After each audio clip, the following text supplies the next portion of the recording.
Hello. Today, in a paper of children's literature, we will discuss how and why most stories for children start and end. One of the most pleasant memories of childhood is listening to stories or reading them. Stories for children create a wonderland and also develop room of one's own for children. We all fondly remember lines like once upon a time or they lived happily ever after. Children's stories have eternity. They are timeless and unrestricted to a place. Also the fact that adults, when they pen stories for children, rewind the time machine and take a dip in past, give new dimension to time, not in the present immediate, but once upon a time. Stock phrases like once upon a time and they lived happily ever after are tools to establish similarities between stories so that the child can swiftly glide from one story to another and accept both. Children remember things quickly if some phrases are commonly used in all stories. Using such phrases immediately sets the context of the unknown, willing suspension of disbelief from the start. Children's stories have strong elements of fantasy and fear. Some believe that children should be acquainted with possible challenges and dangers through the medium of stories. One may also question the rationale of exposing children to stories of danger and violence. Possible answer can be that from the top of the tower, these elements look innocent. The very fact what unfolds in the story took place once upon a time, and thus the result is already known, and they lived happily ever after. What occurs in between then is tolerable. In a way then, we deal with cathartic elements while maintaining the safety of present. The child who is going to sleep for a night looks forward to a story because in the dreams also the causality is vague and uncertain. Deep in the heart, the child knows what the end is going to be, and this helps as a lighthouse.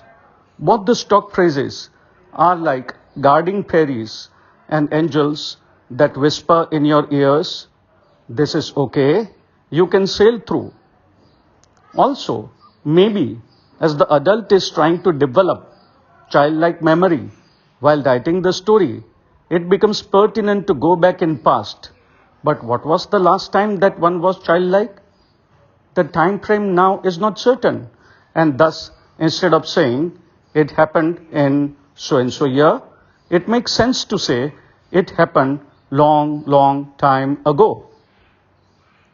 Also, most of the stories of children develop some archetypal theme and exactly mentioning the time frame when action took place may take away the universality.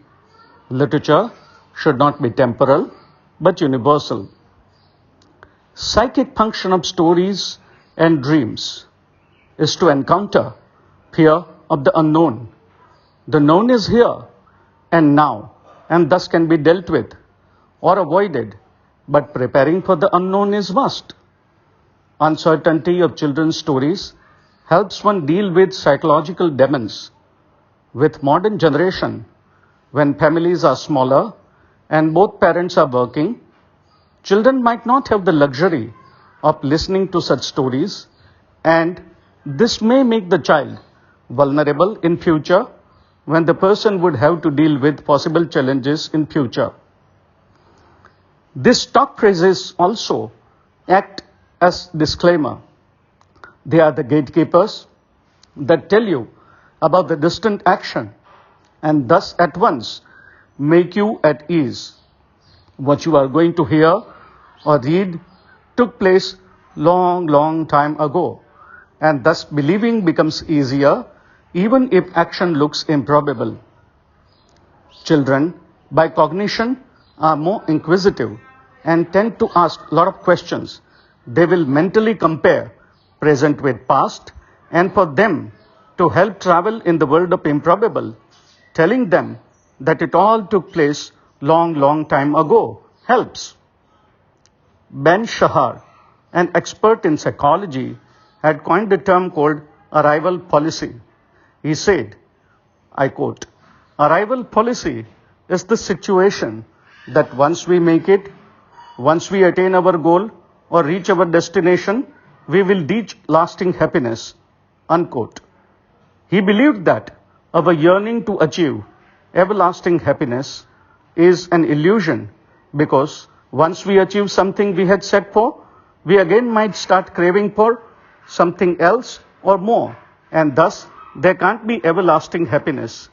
Psychologists believe that affective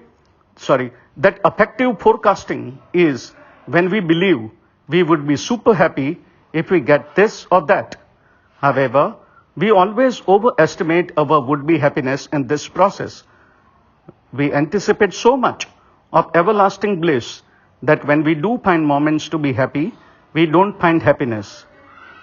However, psychologists believe that if attainment of goal may not give happiness, at least setting a goal may motivate us.